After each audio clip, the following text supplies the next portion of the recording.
ॐ सरस्वते नमः। ॐ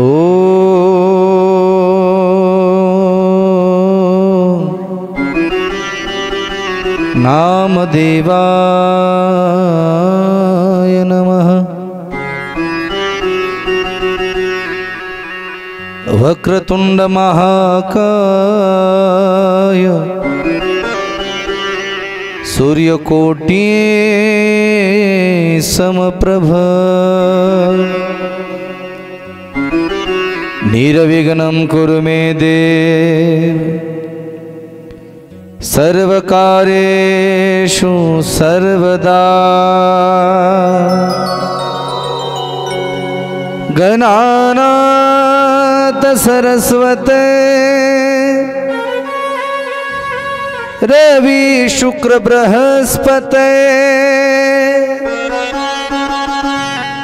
पंचेतां स्मरे नित्यं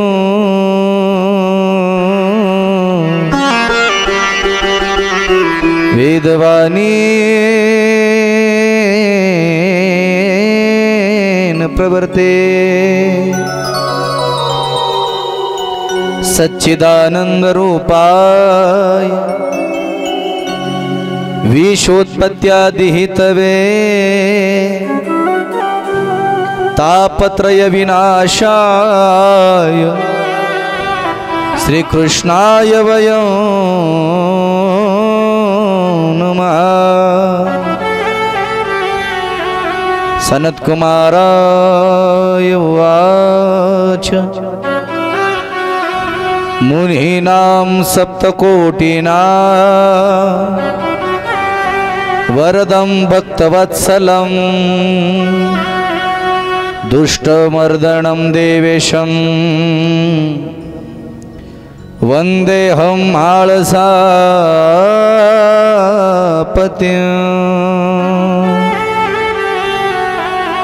अनुग्रहाय देवानां मणिरत्नगिरो स्थितं प्रसन्नवन्दनं नित्यं वन्देऽहं मल्लवैरिणम्। वन्देऽहं माळसापतिं वन्देऽहं माळसापतिं।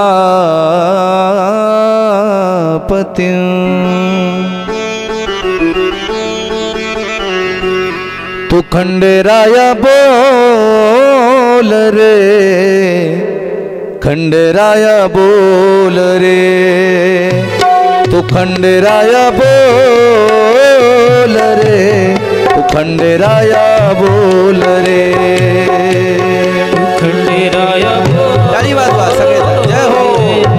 तू खंडेराया बोल रे तू खंडेराया बोल रे तू खंडेराया बोल रे तू खंडेराया बोल रे तू खंडेराया बोल रे तू खंडेराया बोल रे तू खंडेराया बोल रे खंडेराया बोल रे तू खंडेराया बोल रे खंडेराया बोल रे तू खंडेराया बोल रे तू खंडेराया बोल रे तू खंडेराया बोल रे खंडेराया बोल रे तू खंडेराया बोल रे खंडेराया बोल रे तू खंडेराया बोल रे खंडेराया बोल रे तू खंडेराया बोल रे तू खंडेराया तू खंडेराया तू खंडेराया बोल रे तू खंडेराया बोल रे तू खंडेराया बोल रे तू खंडेराया बोल रे खंडेराया बोल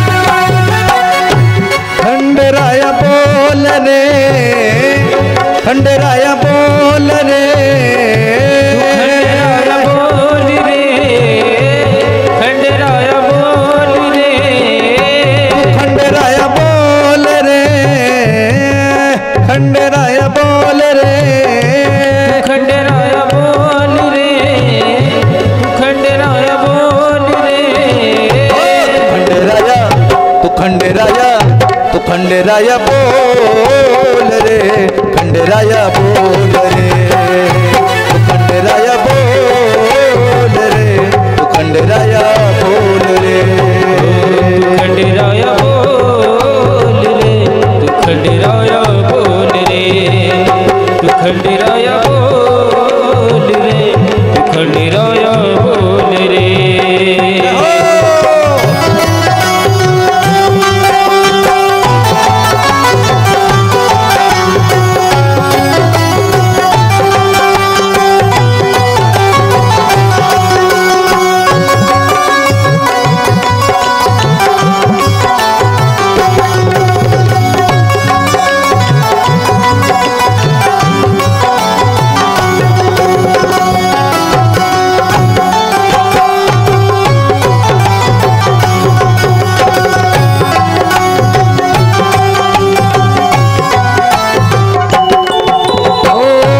खंडेराया बोल रे खंडेराया बोल रे खंडेराया बोल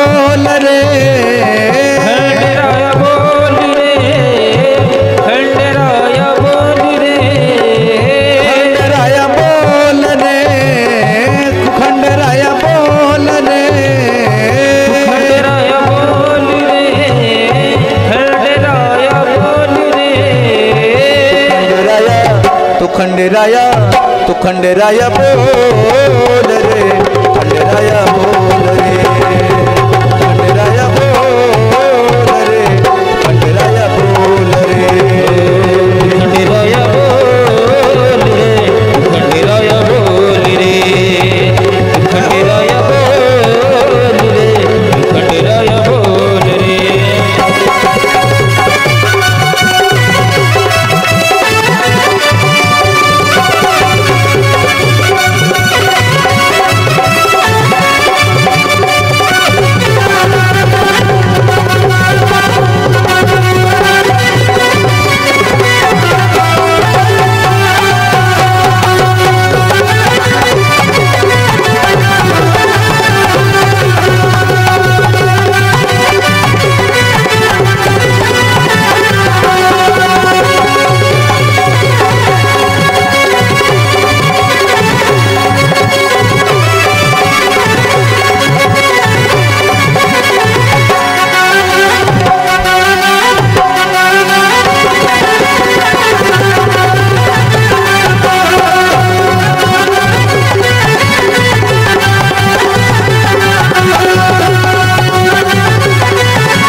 हर हर महादेव तरी आवाज येऊ द्या मोठ्यानं हर हर येळकोट येळकोट सदानंदाचा सर्वांना प्रथम रामकृष्ण हरी जय हरी कसे आहात चांगले आहात का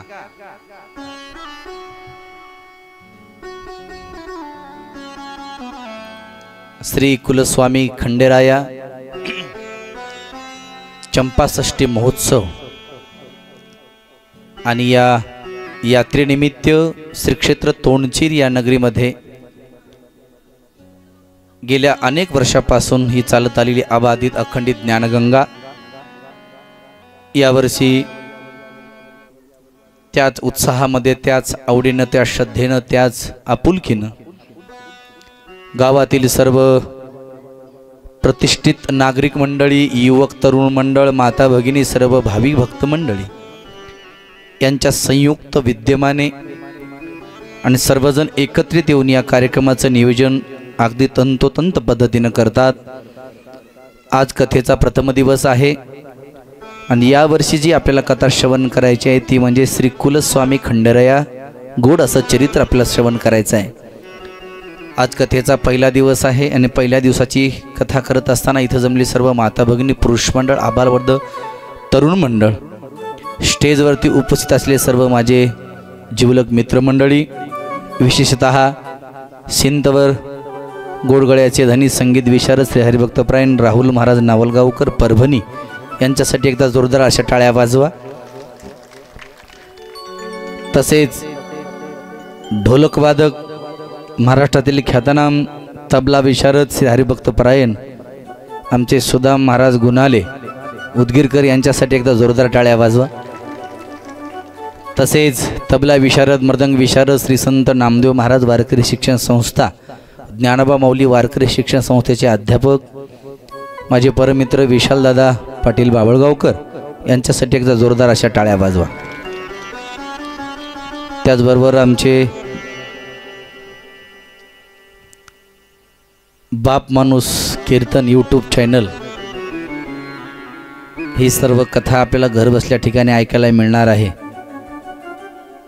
ते म्हणजे सर्वांचे परिचित असलेले लखन पाटील ताडमे यांच्यासाठी एकदा जोरदार टाळ्या वाजवा.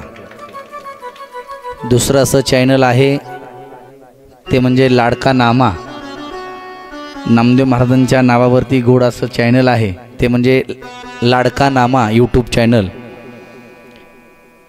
ते म्हणजे राजा पाटील लोंढे, आपलं राजा पाटील वडजे या ठिकाणी उपस्थित आहे, त्यांच्यासाठी एकदा जोरदार अशा टाळ्या वाजवा. गोड अशी आपल्याला कथा 7 दिवस आता श्रवण करायची आहे.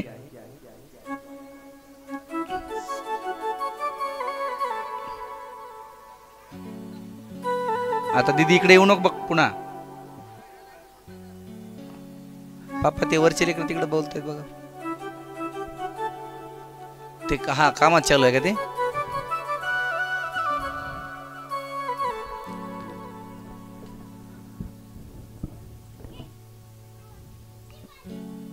आपण खूप भाग्यवान आहोत आणि मीही भाग्यवान आहे. सर्वावरती श्री कुलस्वामी खंडेरायाची असीम कृपा आहे म्हणून आपल्याला ही कथा दरवर्षी ऐकायला मिळते, श्रवण करायला मिळते. आणि माझ्यावर तर भगवंताची विशेष कृपा आहेच असे मान्यच करावं लागेल. कारण का एका गावात जवळजवळ 7-8 वर्ष झाली असतील. किती झाली? का 6वं का 5वं आहे? 6वं आहे का? म्हणजे 2 भागवत कथा झाल्या ना? 7वं आहे का हे? 7वं आहे वाटतं. हां, म्हणजे मला वाटतं 2 भागवत कथा झाल्या, 4 शिवमहापुराण कथा झाल्या. यावर्षी खंडोबा. जाऊ द्या, भांडणं लागतील तुमचे. जे असेल 5-6 वर्षापासून इथं येऊन तोंडचिरी नगरीमध्ये मला श्री खंडेरायाची सेवा करण्याचं परमभाग्य माझ्या जीवनात प्राप्त होतंय. हे माझ्या गुरूंचा आणि श्री खंडेरायाचा आशीर्वाद आहे. आणि आपल्याला ही कथा श्रवण करायला मिळते आहे. शिवमहापुराण कथा आपण सगळ्यांनी श्रवण केलेली आहे. 4 वर्ष आपण कथा श्रवण केली. आणि मग नंतर यावर्षी सगळेजण मला म्हटले, महाराज आता यावर्षी कोणती कथा करायची? मी म्हटलं तुमच्या मनावर रामकथा किंवा श्री खंडोबा चरित्र करूयात. आणि मग सर्वजण म्हटले आपण खंडोबा चरित्र करूयात. म्हटलं काय हरकत नाही, कोणती का होईना त्याच्या दरबारात आपल्याला सेवा करायची आहे. ग्रंथ श्री खंडोबारायाचं चरित्र ऐकलं काय, शिवमहापुराण कथा ऐकली काय, रामकथा ऐकली काय, या सगळ्या साधनेतून आपल्याला एकच साध्य करून घ्यायचंय, ते म्हणजे इष्टनाम परमात्मा साध्य करायचं आहे. तर देवाला आपलंसं करायचं आहे. त्याला देवाला आपलंसं करण्यासाठीही अनेक प्रकारची साधनं आहे. सगळ्यांना पंढरपूरला जायचं आहे, फक्त प्रत्येकाची साधनं भिन्न भिन्न आहेत आणि मार्ग भिन्न भिन्न आहेत. ज्याच्याकडे चांगली गाडी आहे, टोल नाका जरी लागत असला तरी चांगल्या रस्त्यानं जाईल. लातूरून कोणी जाईल, बार्शी मार्गे कोणी जाईल, कोणी निलंगा मार्गे, उमरगा चौकी उमरगा इकडून जाईल. पण 3-4 जरी रस्ते आपल्याला पंढरपूरला जाण्यासाठी असले तरी शेवटी प्रत्येकाचं साध्य मात्र पंढरपूर हे निश्चित आहे. म्हणजे हे आपली कोणतीही जीवनामधली साधना असू द्या, ती साधना याच्यासाठीच करायची की आत्यंतिक दुःखाची निवृत्ती आणि इष्ट परमानंद प्राप्ती झाली पाहिजे, देव आपलासा झाला पाहिजे, याच्यासाठी ही कथा आहे. आणि प्रत्येकाच्या जीवनामध्ये काही व्याधी लागलेली आहे, काही संकट आहेत, त्या संकटावर मात करण्यासाठी असमाधान असलेल्या संसारिक माणसाला समाधान प्राप्त व्हावं या उद्देशानं केलेली खटाटप, अर्थात ती साधना, तीच म्हणजे कथा. आणि म्हणून जीवनातले जेवढे काही संकट आहेत, जेवढं काही दुःख आहे, जेवढे काही आपल्या जीवनामध्ये यातना आहेत, त्याच्यावर मात करण्यासाठी या कलियुगात एकच साधन आहे, ते म्हणजे भगवत नामचिंतन. दुसरी कोणती गोष्ट आपल्याला महाराज करता येत नाही. आणि मी सांगत असतो प्रत्येकाच्या जीवनामध्ये काही ना काही, कोणती ना कोणती व्याधी आहे. एकही असा मनुष्य नाही त्याच्या पाठीमागं दुःख नाही, एकही असा मनुष्य नाही त्याच्या पाठीमागं चिंता नाही, आणि असा एकही व्यक्ती नाही की त्याला भय नाही. आहे का नाही माता भगिनी? बोलत चला, सगळ्यांना माझी ओळख आहे.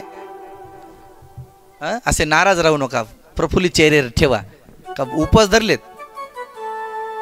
जेवण उपवास आहे का? तसं काय आहे का? 1500 पडले नाहीत?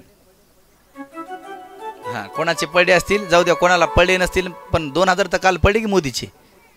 हां, टायमावर पडतात मोदीचे पैसे. आता ते 2-2 हजार इकडे जमा करायचे.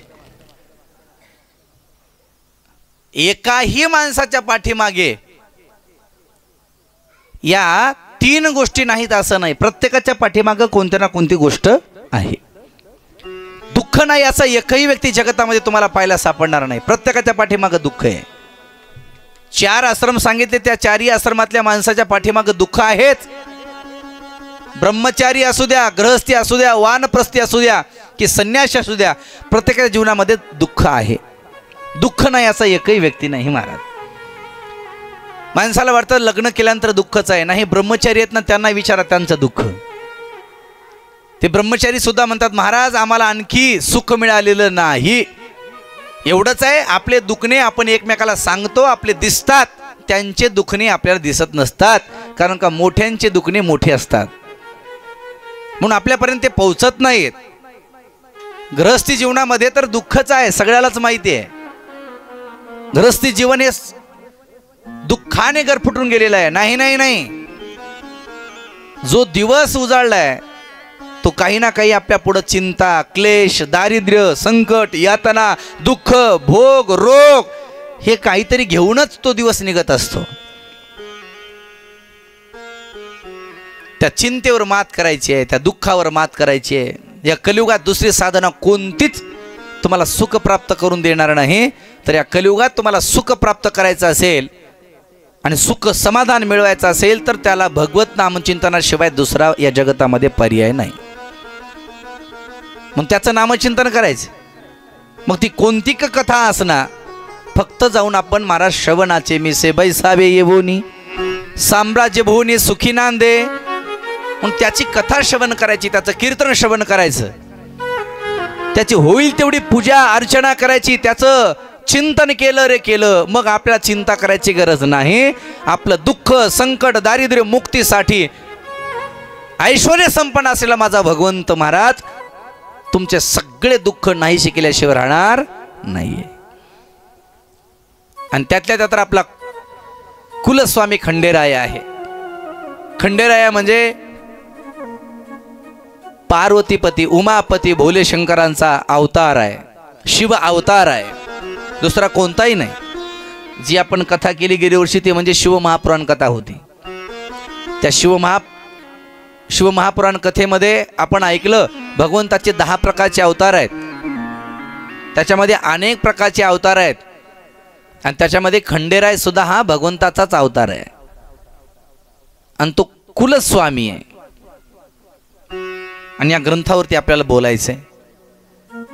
पण ग्रंथ सुरुवात करत असताना, कोणत्याही कार्याची सुरुवात करत असताना पहिल्यांदा आपल्याला गणपती बाप्पाची वंदना करावी लागते.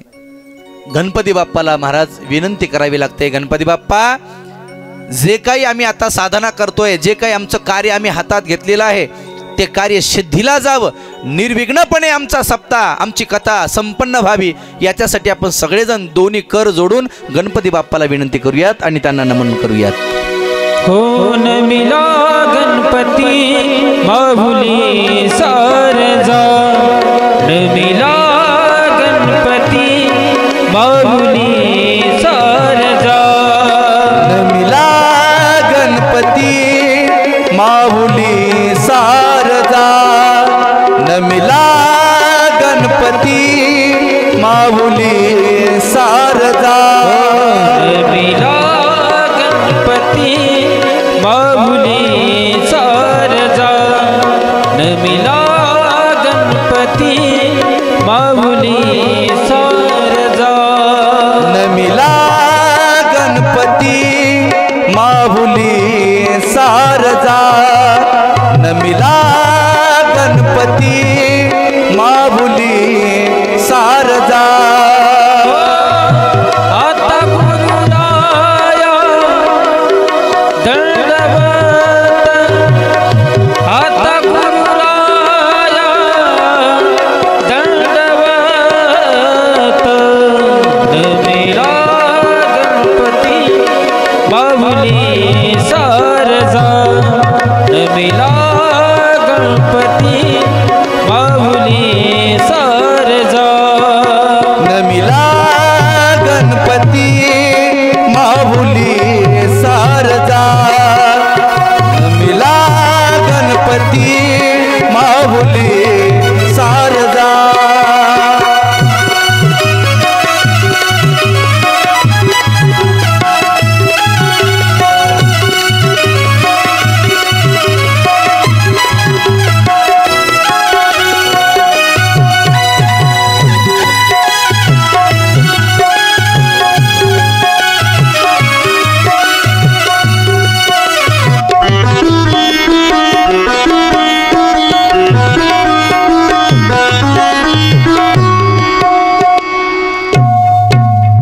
न मिला गणपती माऊली सारजा,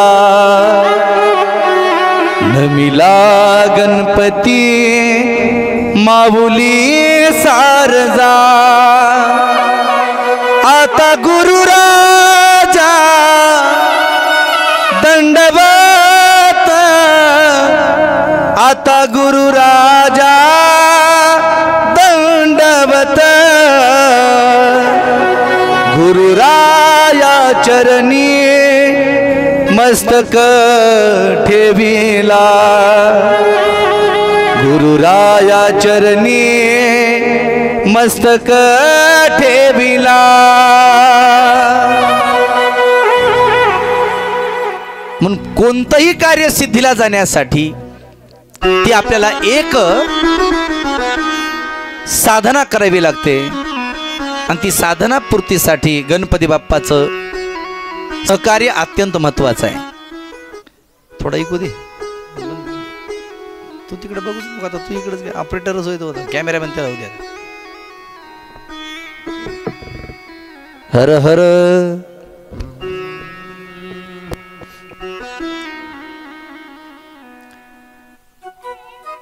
प्रत्येकाच्या जीवनातलं हे संकट दूर करण्यासाठी या कथेचं आयोजन आहे. कथा कशासाठी ऐकायची असते तर कथा जीवनाची व्यथा कमी करण्यासाठी कथा ऐकायची असते. पुण्य संचय वाढवण्यासाठी कथेचा आस्वाद घ्यावा लागतो, कथेचं श्रवण करावं लागतं, भक्ती करावी लागते. प्रत्येकाच्या जीवनामध्ये दुःख आहेच, दुःख नाही असा एकही व्यक्ती आपल्या जगतामध्ये पाहायला मिळत नाही. जो देखे सो दुखिया बाबा, सुखिया कोई नहीं, राजा दुखिया प्रजा दुखिया,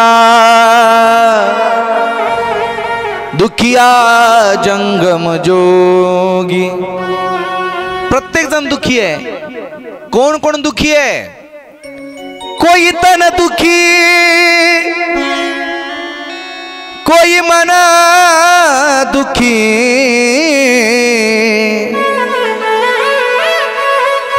कोई धन बिन रहत उदास,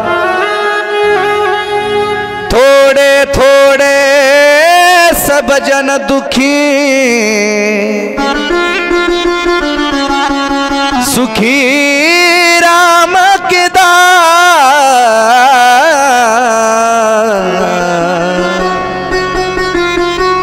सगळेजण दुःखी आहे. ज्याच्याकडे पैसा आहे तो पण दुःखी आहे, ज्याच्याकडे पैसा नाही तो पण दुःखी आहे. इथं सांगतात कबीरदास महाराज सांगायला लागले, कोई तन दुखी, तन म्हणजे शरीर, कोई तन दुखी कोई मन दुखी. काकू ते राहू दे आता, ते पूजा नंतर करा. आता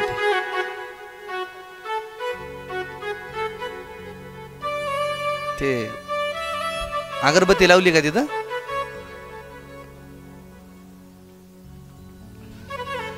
ते उचला बरं, त्या सगळ्या अगरबत्त्या उचला, तिकडे नेऊन लावा पलीकडे. दीपमाळी कशी लावा ना. मावशी पूजा नंतर करा. आता राहते काहीच उपयोग नाही. ते आता ते चित्त तुझं नाही तिथं, आता माझ्याकडे, माझ्या बोलण्याकडे आहे. आता ज्याला पूजा करायची त्यानं लवकर येत जावं आता, नाहीतर कथा संपल्यानंतर पूजा करत जावं.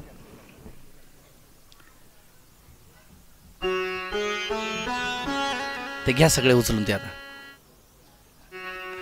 काका तुम्ही इथं पुढं खुर्ची घेऊन बसा इथे का अलीकडे? एक जर इथं बसा. म्हणजे प्रसाद तुमच्याकडे आहे, प्रसाद तुमच्याकडे आहे का? ते प्रसादच इथंच घेऊन बसा मग, म्हणजे तुम्ही असल्याशिवाय ते बंद होणार नाही आहे ना.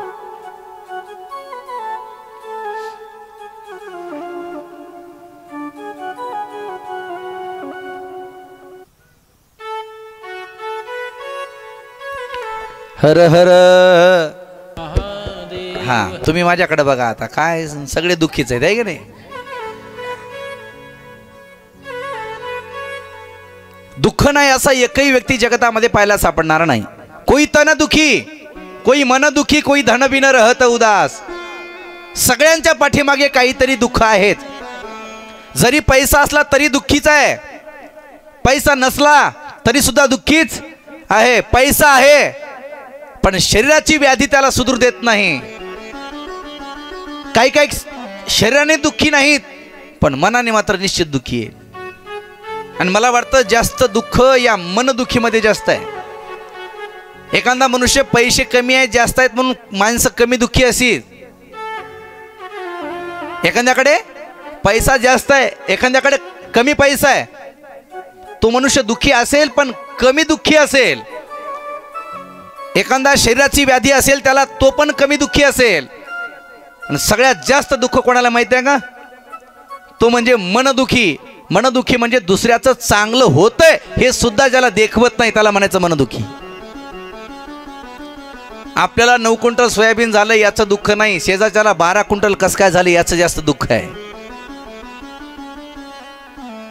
आपल्याला घर बांधता येत नाही पण दुसऱ्याचे दुसरा मजला कस काय सुरुवात झाला याचं दुःख जास्त माणसाला आहे, टेन्शन जास्त आहे.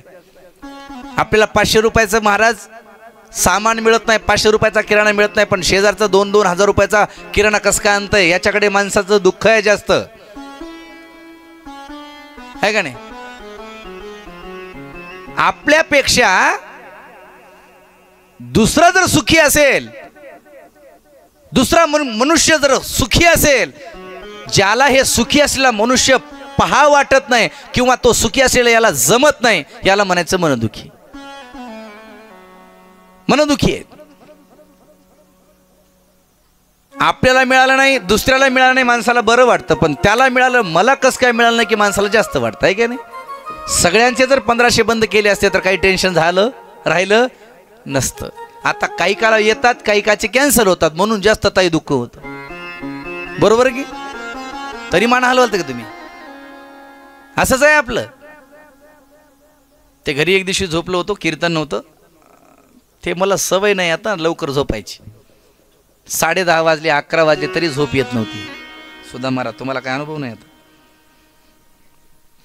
10:30 वाजले, 11 वाजले झोपच येत नव्हती. पुन्हा बायको जवळ माझी आली, मला म्हणे महाराज झोपा ना. मी म्हणलं झोप माझं मी झोपतो.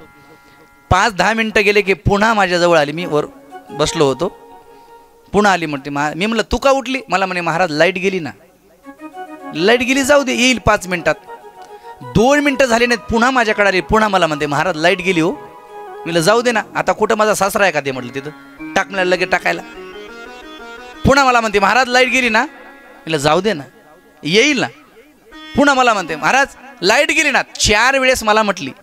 मी म्हटलं जाऊ दे ना लाईट, तुला काय तेवढं टेन्शन आहे, येईल ना 10-15 मिनिटामध्ये, अर्धा तासाने येईल, पण येईल ना, तू शांत बस ना. काय सांगतेस मला लाईट गेली. पुन्हा मला म्हणते महाराज लाईट गेली हो.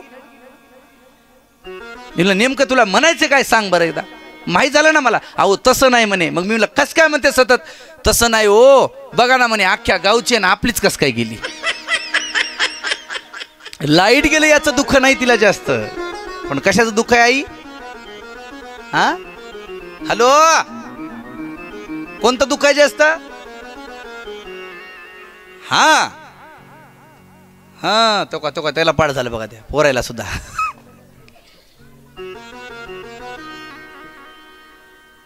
याला म्हणायचं मनदुखी. याला काय म्हणायचं, मनदुखी. शरीराची व्याधी त्रास देते त्याला म्हणायचं तनदुखी. दुसऱ्याचं चांगलं झालेलं पाहावत नाही याला म्हणायचं मनदुखी.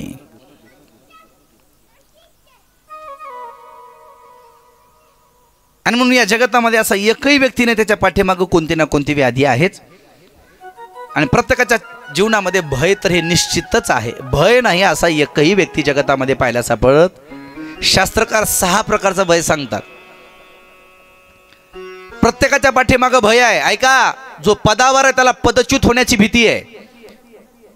जो शरीराने धुष्टपुष्ट आहे त्याला क्रूश होण्याची भीती आहे. जो चेहऱ्याने सुंदर दिसायला त्याला कुरूप होण्याची भीती आहे. जो ताकदवर आहे, पैलवान आहे, त्याला क्रूश होण्याची भीती आहे. जरी यापैकी कोणती नसेल तरी शेवटी त्याला मृत्यूची तरी भीती आहेच. मृत्यूला मी भीत नाही असा एकही व्यक्ती या जगतामध्ये पाहायला सापडणार नाही. संत महात्म्याची अवस्था भिन्न आहे. संत महात्म्याची अवस्था वेगळी आहे. ध्यान ठेवा. तुम्ही म्हणताल तुकोबरायला भीती नाही. नाही, तुकोबरायला संत महात्म्याला या मरणाची भीती नसते. कारण का त्यांचं मरण त्यांनी आपल्या डोळ्यासमोर पाहिलेलं असतं. आपुले मरण पाहिले मे डोळा. आणि ते भीत नाहीत. कशामुळे भीत नाहीत, कारण का त्यांचा 100% देवावर भाव आहे, देवावर विश्वास आहे. कारण की या संकटातून, या जन्म मृत्यूच्या बंधनातून आम्हाला मुक्त करण्यासाठी आमचा देव तत्पर उभा टाकलेला आहे. त्यांना विश्वास आहे, म्हणून ते या मरणावर भीत नाहीत. या मरणावर विजय प्राप्त करतात. आम्हा हरीच्या दासा काही भय नाही त्रैलोकी. कुठंच भय नाही. प्रत्येकाला भय आहे. कोणतं ना कोणतं भय आहे. भय नाही असा एकही व्यक्ती पाहायला सापडत नाही. प्रत्येकाच्या जीवनामध्ये भय आहे. जरी साप असला, जरी सापाला जरी आपली भीती असली तरी त्या सापाला का होना गरुडाची भीती आहेच. बरोबर आहे की नाही. कोणी का होना कशाला तरी भीतच असतं महाराज. उंदीर बेंडकोळीला भेतो, बेंडकोळ सापाला भेटे, साप गरुडाला भेटतो का नाही. बरं, आपल्या घरामध्ये साधी गोष्ट आहे. आपल्या व्यवहारामध्ये सुद्धा जो किडा असतो ना, त्या किड्याला मारा त्या बेंडकोळीची भीती असते. त्या बेंडकोळीला सापाची भीती आहे. जशी ही शृंखला आहे ना, तसंच आहे. काही किडे असतात बघा, ते किडे लांब असतात असे. त्या किड्याला मारा त्या पालीपासून भीती वाटते. तुकाराम महाराज,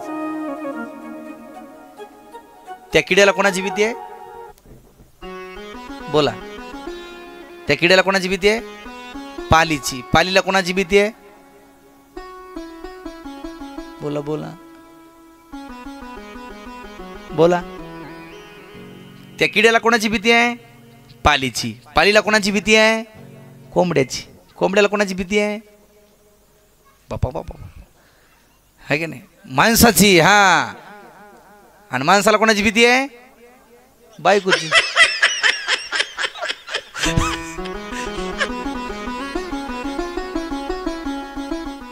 बाबा दिसणार आहेत पलीकडे. सुद्धा महाराजाचं लग्न झालं, ते बायको जवळ गेली. बायकोला म्हणतो, माझ्या जीवनामध्ये वेगवेगळंच काहीतरी नवीनच व्हायला लागले म्हणे. बायको म्हणली, मग तुमच्या जीवनामध्ये मी आले तेव्हा समाधान मिळालं नाही काय. तो म्हटला, तू आली तेव्हापासूनच जास्त दगदग सुरू झाली.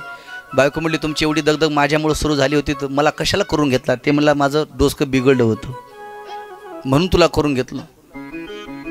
मग मालक म्हणला तू मला कशामुळे करून घेतलं? ती म्हणली डोसकं बिघडलेलं वाटोळ करायला आणि जास्त बिघडवायला. म्हणजे या जमान्यामध्ये प्रत्येकाच्या पाठीमागं काही ना काही व्याधी आहे, भय आहे, चिंता आहे.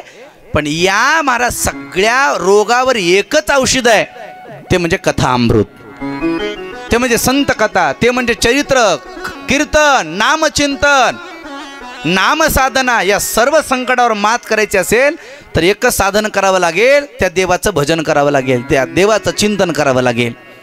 तर ही साधना, या साधनेमुळे या महाराज संकटावर आपल्याला मात करता येते. श्री खंडोबा चरित्र कथा त्याच्यामध्ये महत्त्व येतं, नाम महात्म्य येतं. श्री खंडोबा नामचिंतन म्हणून कलियुगामध्ये सगळे साधनं महाराज क्षय पावलेले आहेत, जीर्ण झालेले आहेत, क्षीण वाटा झालेल्या आहेत. कारण का बाकीच्या साधना कलियुगामध्ये घडणं शक्य नाही आणि करणंही शक्य नाही. अवघ्या वाटा झाल्या क्षीण, कली न घडे साधन, उचित विधी विधान न कळे न घडे सर्वथा. भक्तिपंत बहु सोपा, पुण्य नागवया पापा. म्हणजे जगतामध्ये यज्ञयाग क्रिया करणं शक्य नाहीये, जप तप अनुष्ठान करणं शक्य नाहीये. हिमालयामध्ये जाऊन जप तप करत अनुष्ठान करणं हे बस की बात नाहीये. योग साधना सुद्धा आपल्याला करता येत नाही. योग साधना करत असताना माणसाने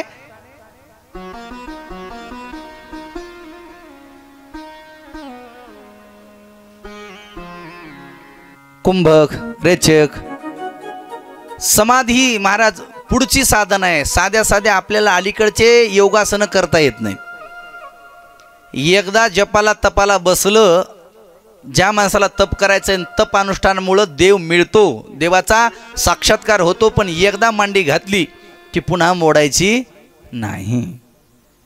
एकदा महाराज डोळे मिटवले, नामचिंतनामध्ये एवढं मग्न व्हायचंय की तदाकार वृत्ती होईपर्यंत त्यानं ती साधना करायची. आता तेवढं तप आणि तेवढं जप आपल्याला करणं शक्य आहे का? आहे का? बरं आपल्याला मांडी घालून किती वेळ बसता येते? पहिलं एकदा मांडी घातली की 60,000 वर्ष सुद्धा मांडी मोडत नव्हते. आता कैलासगिरीनंद महाराज आहेत बघा. आता तुम्ही बघितले का कुंभमेळ्यामध्ये भगवी वस्त्र धारण केलेले? ते श्रावण महिन्यामध्ये 31 दिवस महाराज 22 तास मांडी घालून बसतात, उठत सुद्धा नाही. 1 महिना बघा. आता फक्त स्नान विधी करण्यासाठी 1-1.5 तास 2 तास फक्त उठतात.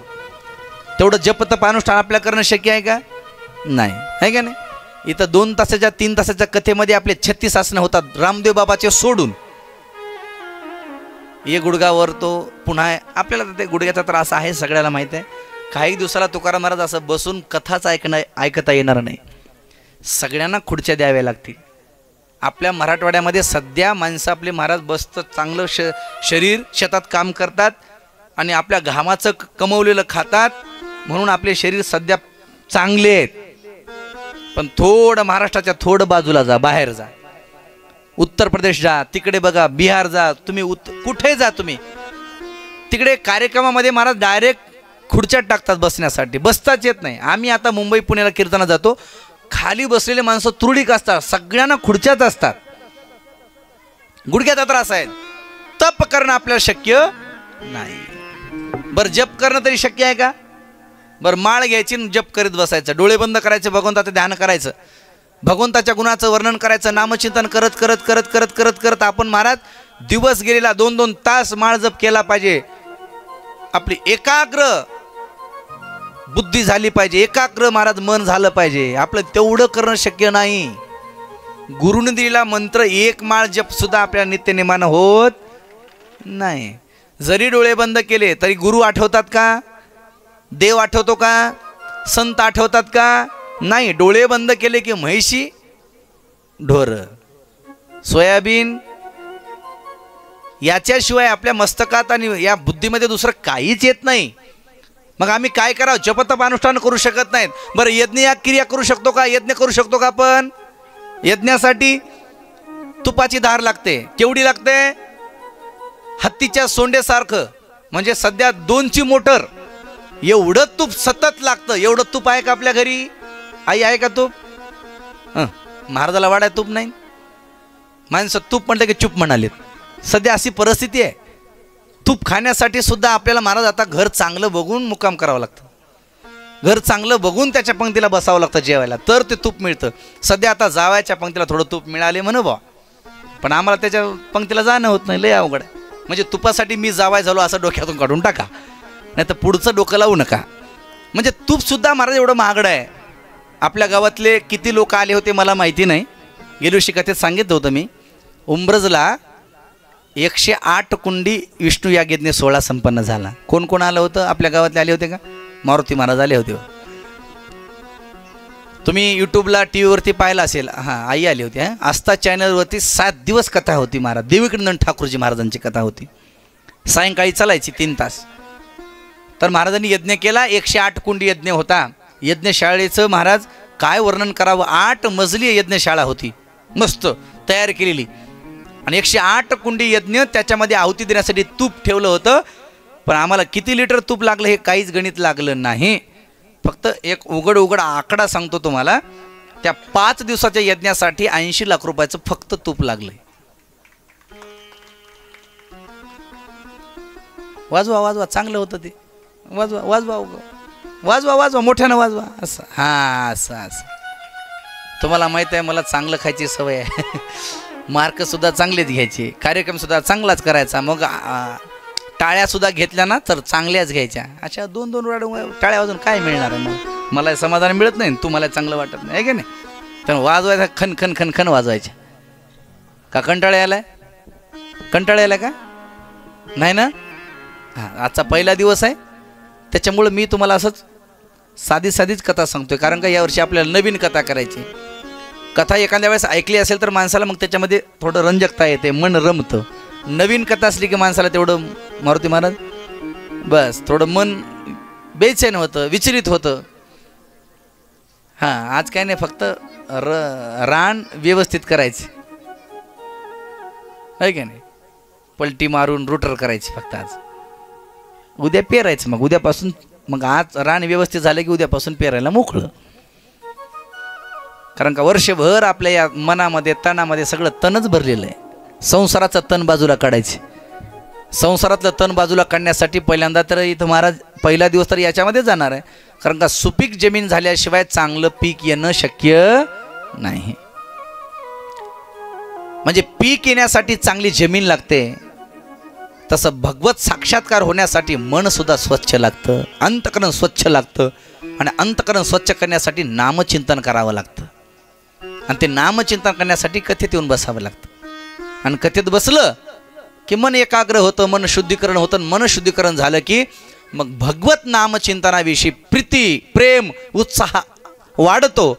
आणि एकदा तुमचा भाव वाढला, भक्ती वाढली की देव मिळाल्याशिवाय राहत नाही.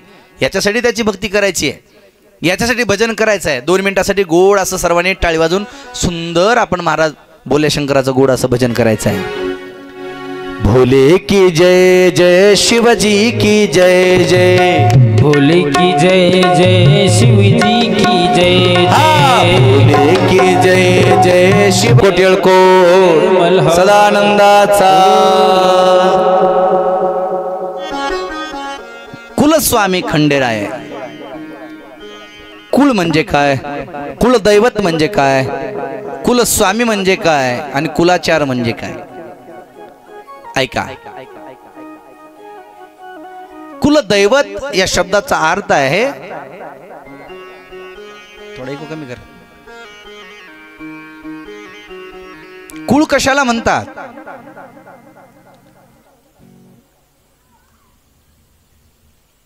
ज्या वर्णामध्ये आपला जन्म झालेला आहे, अर्थात आपली उत्पत्ती ज्या वंश परंपरेमध्ये झालेली आहे त्याला कुळ असं म्हणतात. कोणी ब्राह्मण कुळामध्ये जन्माला येतो तर कोणी क्षत्रिय कुळामध्ये जन्माला येतो, कोणी वैश्य कुळामध्ये जन्माला येतो, नाहीतर कोणी शूद्र. पण ज्या कुळामध्ये जन्माला आलाय ते कुळ आणि त्या प्रत्येक कुळाचा एक आचार असतो, एक नियमावली असते. त्या कुळामध्ये जन्म घेतलेल्या माणसाने, त्या व्यक्तीने जी काय घालून दिलेली परंपरा आहे, जी काय आपले नियम आहे, ते काय रूढी परंपरेनं चालत आलेल्या काही महाराज आपल्या रूढी परंपरा आहेत, त्या परंपरा सांभाळणं याला म्हणायचं कुलाचार. आणि प्रत्येक कुळाला एक देवता असते, एक कुलदैवत असतं, एक कुलस्वामी असतो. आणि तो कुलस्वामी म्हणजे खंडेराय आहे. कुलदैवत आहेत. आराध्य दैवत वेगळे, ग्रामदैवत वेगळे आणि कुलदैवत वेगळे. कुलदैवत का असतं महाराज? याच्यासाठी कुलदैवत असतं, आपल्या कुळामध्ये संकट आलेले तारण्यासाठी, त्या कुळामध्ये आलेल्या दुःखाला, त्या कुळामध्ये आलेले प्रत्येक महाराज संकट दूर करणारी एक देवता असते. आणि म्हणून त्या कुळाचं रक्षण करणारा एक रक्षणकर्ता असतो, त्याचं नाव आहे स्वामी. आणि तो आपल्या कुळाचं रक्षण करत असतो. कोणती व्याधी असू द्या, कोणती पीडा असू द्या, कोणतंही दुःख असू द्या, कोणती यातना असू द्या, त्या सगळ्या संकटावर मात करून आपलं कुळ महाराज सुखी आणि समाधानी ठेवतो, त्याला म्हणतात कुलस्वामी. म्हणून कुलस्वामीची आपण सेवा केली पाहिजे, कुलदैवताची आपण सेवा केली पाहिजे. म्हणून आपलं सर्वांचं दैवत कोणतं आहे? श्री खंडोबा आहे, कुलस्वामिनी आहे. श्री खंडोबा भगवंताचा आपण महाराज उत्साहाने उत्सव केला पाहिजे, आवडीनं त्याचं भजन केलं पाहिजे. आणि कुलस्वामीची आपल्यावर कृपादृष्टी राहावी याच्यासाठी त्याची वर्षाकाठी एकदा तरी वारी केली पाहिजे. म्हणून आपलं सर्वांचं कुलदैवत कुलस्वामी कोण आहेत? खंडेराय आहेत. मग आपण एकदा तरी कुठे गेलं पाहिजे? कुठे? टच मारून घोड्याला. जो खंडेराय आहे कुलस्वामी आपला तुळजाभवानी, आपलं जेजुरी, जेजुरी आपला कुलस्वामी आहे. कुलस्वामीनी तुळजाभवानी आहे. कोणाचा मैलार असेल मग गेलं पाहिजे. एकदा वर्षाकाठी आपल्या कुलस्वामीचं दर्शन घेण्यासाठी माणसानं गेलं पाहिजे. महाराज का जावं लागतं? कुळाचार आहे. कशासाठी जायचंय? कुळाचं रक्षण व्हावं आणि आपल्या जीवनातील संकट कमी व्हावे याच्यासाठी त्याला प्रसन्न करायचं. म्हणून त्याला महाराज वर्षाकाठी एकदा दोनदा त्याची वारी केली पाहिजे. म्हणून मल्हारीची वारी सांगितली. म्हणून मल्हारीची वारी आहे. कशासाठी? तो प्रसन्न राहावा. तो प्रसन्न राहिला म्हणजे आपण वर्षभर त्याच्या जीवावर समाधानी राहतो, खुश राहतो, सुखी राहतो. तो आपलं रक्षण करताय, त्याला कुलदैवत म्हणतात, त्याला कुलस्वामी म्हणतात. म्हणून त्याची वारी केली पाहिजे. काही लोक म्हणतात महाराज आम्हाला त्याची काही देणं घेणं नाही, आम्हाला कुळ माहीत नाही. कुळ माहिती नाही? काय काय माणसं म्हणतात महाराज आम्हाला कुळ माहिती आहे पण आम्ही कधी त्या देवाला जात नाहीत. जरी तू जात नसला तरी तुझ्या जीवनामध्ये जेवढे काही संकट येतात याचं कारणच आहे कुलदैवत महाराज तुमच्यावर रागावलेलं असतं. त्याची शांती व्हावी, तो समाधानी व्हावा याच्यासाठी महाराज त्याची वारी आहे. म्हणून आपल्याकडे सुद्धा मल्हारीची वारी सांगितलेली आहे. आपण मल्हारीची वारी करता का नाही? अहम भाग्या सोम भाग्या प्रेम नगरा वारी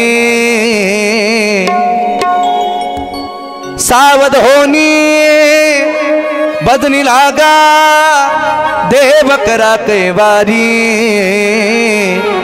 वारी. मल्हारीची वारी माझ्या मल्हारीची वारी वारी, मल्हारीची वारी माझ्या मल्हारीची वारी मल्हारीची वारी मल्हारीची वारी मल्हारीची वारी मल्हारीची वारी. अहम भाग्या सोम भाग्या प्रेम नगरा वारी सावध होनी बदरी लागा देव करा कैवारी वारी. मल्हारीची वारी वारी वारी मल्हारीची वारी माझ्या मल्हारीची वारी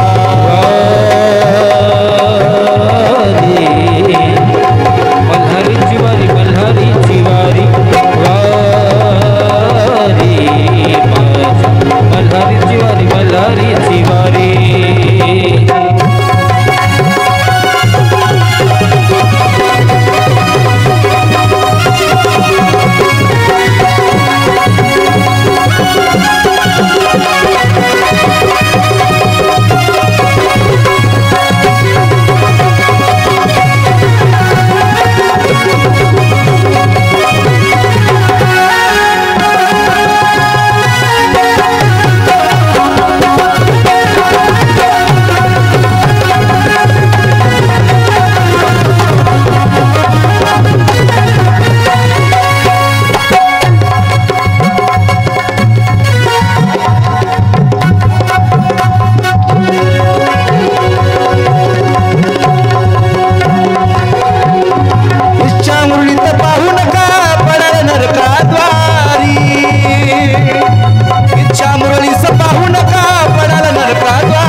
हर हर माळसाकांत भगवान की त्या कुलदेवतेची आपल्यावर कृपा दृष्टी राहावी, आपल्या जीवनातलं संकट दूर व्हावं आणि त्या स्वामीने आपल्या कुलाचं रक्षण करावं म्हणून त्याची आपण सेवा करायची। आणि जो कुलाचं रक्षण करतो त्याला कुलस्वामी असं म्हणतात।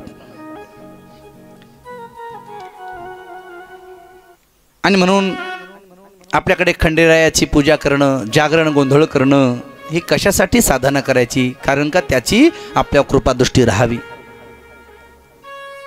खंडेरायाला पूजन करण्यासाठी कोणते कोणते महाराज पुष्प आवडतात, खंडेरायाची पूजा कशी कशी करावी लागते आणि पूजा केल्यानंतर काय काय लाभ होतो, त्याच्या नामचिंतनाचा लाभ